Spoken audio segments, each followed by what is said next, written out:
saya melihat jemaah itu senang, selalu mohon kepada Allah agar dikumpulkan bukan cuma di dunia tapi sampai di akhiratnya nanti.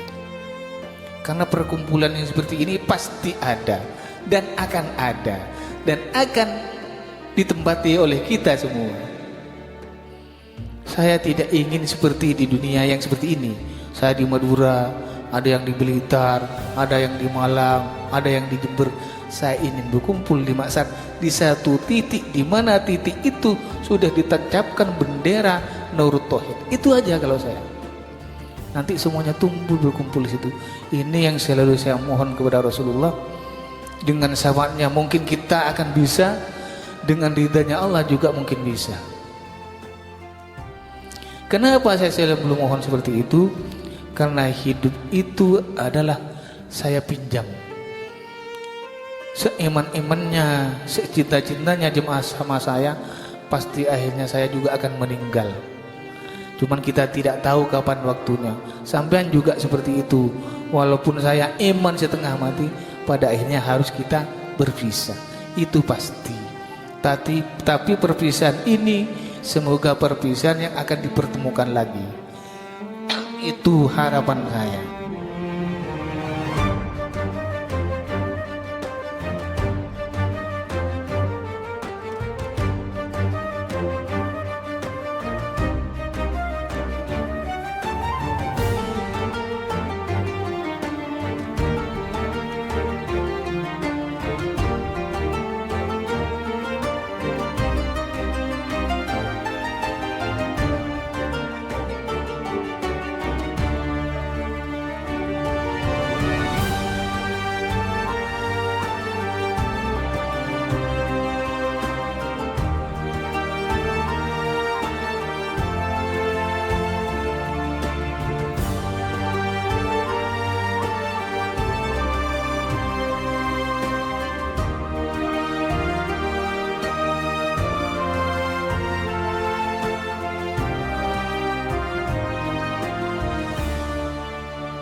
Setiap perjalanan pasti memiliki awal.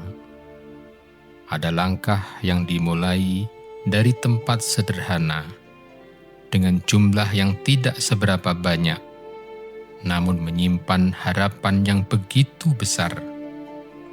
Majelis Dzikir Nurut Tauhid didirikan dan diprakarsai oleh Al-Mukarram Kiai Haji Abdul Manan.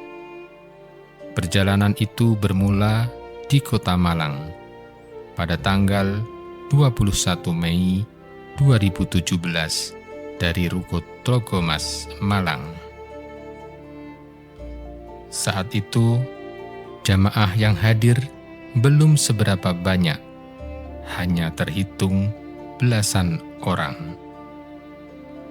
Setelah beberapa kali diadakan pengajian di Kota Malang, akhirnya, Abah Kiai Haji Abdul Manan memutuskan membuka pengajian rutin malam Jumat Legi untuk pertama kali di rumah kediaman beliau di Desa Perinduan, Kecamatan Peragaan, Kabupaten Sumeneb, Madura. Pada tanggal 7 September 2017, ditandai sebagai tonggak awal dan cikal bakal berdirinya Majelis Dzikir Nurut Tauhid yang sebelumnya tidak memiliki nama dan hanya sebagai perkumpulan pengajian biasa. Selanjutnya, rutinan pengajian atau zikiran di Perinduan Sumeneb dan di Kota Malang berlangsung rutin setiap bulan. Sampai akhirnya, Abah Kiai Haji Abdul Manan untuk pertama kali hadir memimpin pengajian di Blitar dan sekaligus membuka Majelis Dzikir Nurut Tauhid cabang Blitar. Pengajian pertama ini bertempat di Langgar Ar-Rahman, Kelurahan Pendogrit, Kota Blitar. Tepat di hari Sabtu tanggal 10 Februari 2018. yang kemudian tanggal tersebut diperingati sebagai hari lahir atau harlah Majelis Dzikir Nurut Tauhid Cabang Blitar. Dari hari ke hari, dari minggu ke minggu, bulan ke bulan, dan tahun ke tahun, jamaah Abah Kiai Haji Abdul Manan semakin berkembang dan bertambah banyak. Padahal tidak pernah sekalipun beliau mengajak orang untuk menjadi jamaah beliau, tapi mereka sendirilah yang memang ingin ikut pengajian itu, karena merasakan ketenangan dan kedamaian hati saat bersama Abah Kiai Haji Abdul Manan. Seiring berjalannya waktu, di wilayah Madura sendiri dan atas permintaan jamaah Madura, dibukalah pengajian rutin setiap malam Jumat Kliwon. Abah Kiai Haji Abdul Manan berkeliling dari satu rumah ke rumah jamaah, dari daerah kota sampai ke pelosok-pelosok desa, tidak lain dalam rangka menciarkan tauhid dan mengajak orang untuk beriman, dekat dengan Allah dan Rasulullah. Hari demi hari terus berjalan. Waktu demi waktu silih berganti. Rutinan zikir akbar Jumat Legi, Jumat Kliwon, zikir akbar Malang dan Blitar terus berjalan. Berpindah dari satu tempat ke tempat lainnya. Karena mengajak orang untuk dekat kepada Allah bukanlah sesuatu yang mudah. Sehingga dalam perjalanannya banyak ujian dan tantangan yang dihadapi. Namun, keteguhan dan istiqomah beliau sungguh luar biasa. Bahkan dalam keadaan sesakit apapun, jika sudah waktunya jadwal pengajian, beliau tetap dan tidak pernah absen memimpin zikiran dimanapun berada. Abah Kiai Haji Abdul Manan selain memimpin zikir, beliau juga selalu menyempatkan waktu untuk mengajarkan ilmu tauhid dalam setiap kesempatan. Bahkan tidak jarang, beliau duduk semalaman untuk menerangkan ilmu tauhid sampai subuh.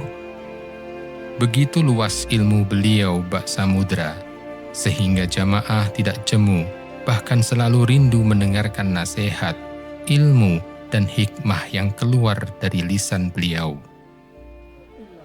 La ilaha illallah, la ilaha illallah, la ilaha illallah, la ilaha illallah, la ilaha illallah, la ilaha illallah, la ilaha illallah, la ilaha illallah, la ilaha illallah, la ilaha illallah. Tidak ada yang menduga bahwa beliau memimpin zikiran Jumat Legi untuk terakhir kalinya.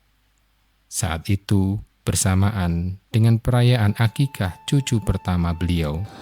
Acara malam hari ini satu, yaitu yang biasa kita berzikir dan berselawat, berzikir kepada Allah dan berselawat kepada Rasulullah secara bersama-sama.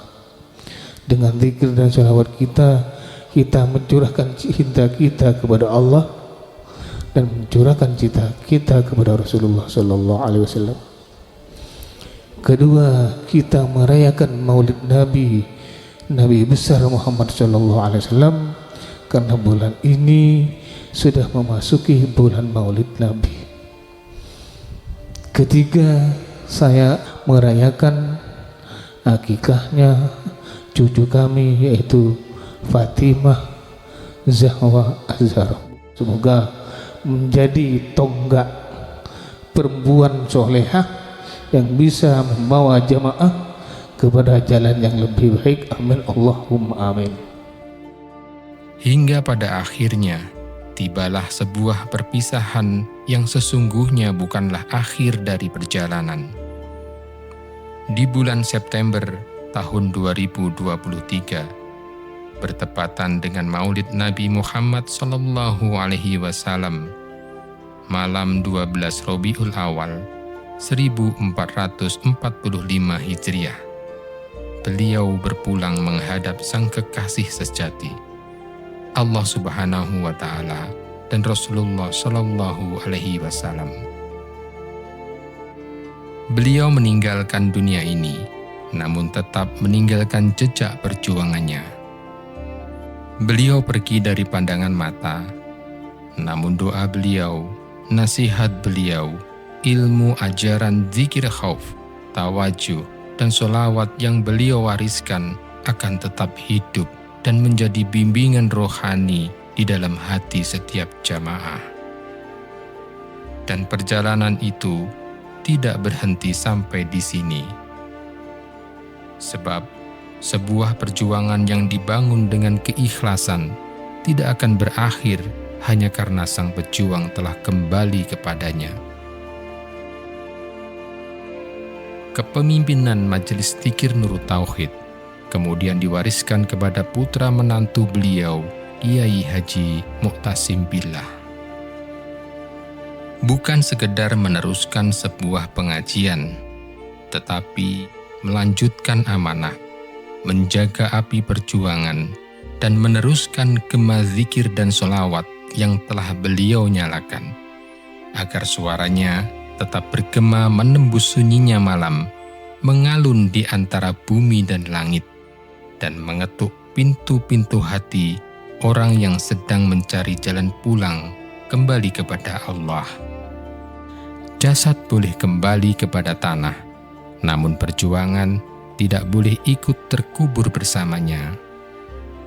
Selama masih ada hati yang berzikir menyebut nama Allah, selama masih ada lisan yang selalu rindu bersolawat kepada Rasulullah, dan selama masih ada manusia yang berjalan mencari ilmu hakikat, maka cahaya perjuangan itu akan tetap menyala, terus bergema di bumi, dan terdengar hingga ke langit.